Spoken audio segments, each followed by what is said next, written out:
You feel me? He done got lifted. Now, if you know Mazi, then you know he a totally different person. Not necessarily totally different, but he a little different when he done got lifted. You know what I'm saying? Like it's a little different. Like that switch kind of go off. You know what I'm saying? What's moving, everybody? Hey, so I got another story time for y'all, man. Something real quick. You know what I'm saying?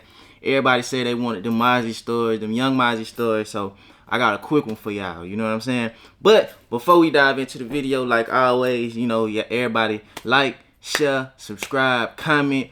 And if you already been here, if you've been checking out the content, hey, I love you for life. You know what I'm saying? Y'all some real ones. Hey, but look, we finna step right into the video. So check it out, right? If you was in Atlanta when Mazi was alive and you was rapping, you know what I'm saying, then you know about the Metro Lofts. You feel me? The Metro Lofts is basically a big compound with, now it got restaurants and all type of stuff in it. But back then, it was really just mainly studios. You know what I'm saying? So Mazi had like two main studios. One was at Omen Agency and the other one was at the Metro Lofts. Metro Lofts was bigger too. You know what I'm saying? One time I went in Metro Lofts and it was somebody in every room. You know, Young Scooter was upstairs cooking something. Bloody J was in the waiting room watching TV. You know, because the waiting room wasn't really like an actual waiting room. It was just a room outside of the studio. You feel me? It was like connected, you know. It wasn't really a waiting room. But it was just a whole bunch of celebrities in the building. You feel me? So or up and coming celebrities, because you know everybody was really street. You feel me? In the studio trying to make something happen. You know, this for a lot of people just really pop. You know what I'm saying? But that's how the city was back then. You know what I mean? You got the studio time. You know certain people, and we coming where you at. You feel me? We recording where you at. You know what I'm saying? We gonna knock our songs together and all that. You know what I mean? It was more of a conglomerate. So one day he called me up, come to the Metro Lofts. You know, he got a session. So I'm like, all right, bet. I pulled up to the Metro Lofts, and actually I've been to the Metro Loft one time too, and 21 Savage was there. You know what I'm saying? We almost did a song together, but you know, we had got into it maybe a week before that. You know what I'm saying? So I ain't really care to, you know, be on his vibe. I'm sure he really didn't care to be on my vibe. You know what I'm saying? But that's a whole nother story. You feel me? But check it out, right? I go to the Metro Loft this time, and you know, it was like a regular day. You know what I'm saying? Mazi, he used to have a whole bunch of everything in the studio, whatever you did, you feel me? If it was Molly, if it was marijuana, if it was whatever, you know what I'm saying? He had it in the studio. So maybe about 2-3 hours in, cause Mazi, the way Mazi used to work, if you go to the studio with Mazi, he's gonna listen to songs he already recorded for about an hour or two before he even get into recording a new song. You feel me? He might listen to every single song that he done recorded in that hour or two, dog. You feel me? Like he just going back to back. So we sat there and we listened to songs I had with him, songs he had with Guapo, songs he had with everybody. You know what I mean? Songs by himself. And we sat there and listened for about 2-3 hours. You know what I mean? Just getting the vibe right. You know, everybody passing around blunts. You know what I'm saying? And by this time, you know, we 2-3 hours in the studio. Mazi done, you know, he high.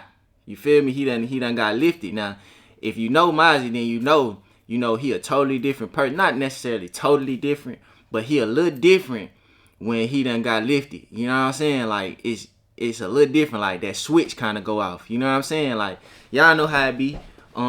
You be wanting to do certain things or wanting to you know, tell somebody about themselves or something like that, but them drugs, they take you over the edge. You know what I'm saying? Like you got a little more sense when your mind ain't on drugs. You feel me? Then once you get high, it's like forget it. You know, I don't know if you get in your feelings, you get paranoid. I know he used to get paranoid. You feel me? But he done got lifted in the yo. You feel me? So now it's time to record. But somebody done called his phone. They called his phone for some lean. You know what I'm saying? They trying to pick up some lean from Shawty because, you know, he had it too. You feel me? But see, this particular day, he wasn't trying to sell his own lean. You know, he he wanted to drink it. You feel me? I don't know what was going on later or how he was feeling at that moment, but he wasn't trying to just get up. You feel what I'm saying? So man, he like, hey, well, like, pat me that Lysol bottle. It was some Lysol, like, by the computer. You know, I was sitting on this end of the yo, and he was pacing on the other end by the booth. You know what I'm saying? Because I guess he trying to figure out what he was going to do. You know what I'm saying? He said, pass me that Lysol bottle. Man, when I tell you, bro, I passed him the Lysol bottle. He over there concocting something.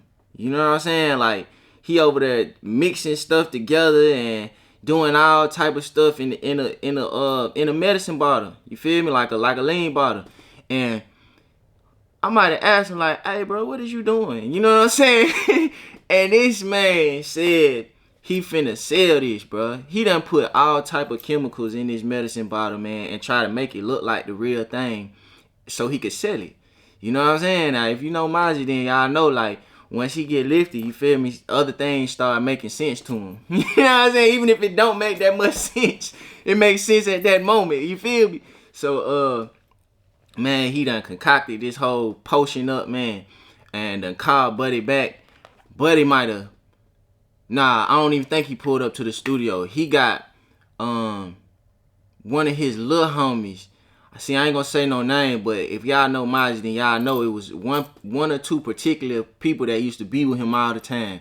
And he got one of them to meet him at the gas station or something like that. Met him at the gas station, got the fake lean off, paid him, came back to the studio, gave it to Mazi. You feel me?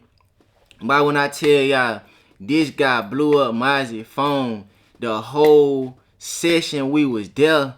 I'm talking about the whole session. He might have picked up one time and been like, it's over with. And then click. You know what I'm saying? Like, it was crazy. But yeah, dog.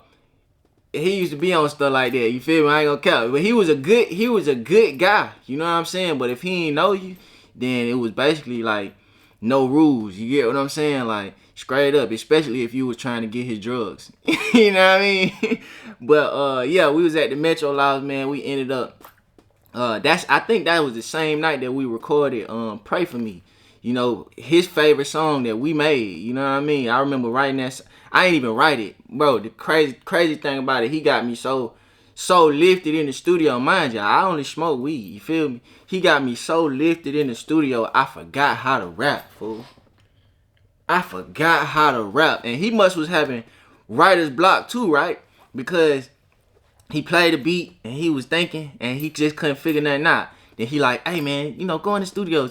Just say whatever first thing come to your mind. You feel me? Mind y'all, Mazi was the first person that had me going in the studio and just freestyling. You know, before I met Mazi, I was writing everything. But listen, that's a whole nother story, man. Y'all say part 2 if y'all want to hear about the time I forgot to rap and we came up with something straight up. That's a whole nother story. But hey, man, y'all like, share, subscribe, comment. You know what I'm saying? That's my story on Young Mazi and the fake lean. You know what I mean? Like, he was a savage out here. Hey, for real. But hey, man, until next time, 100.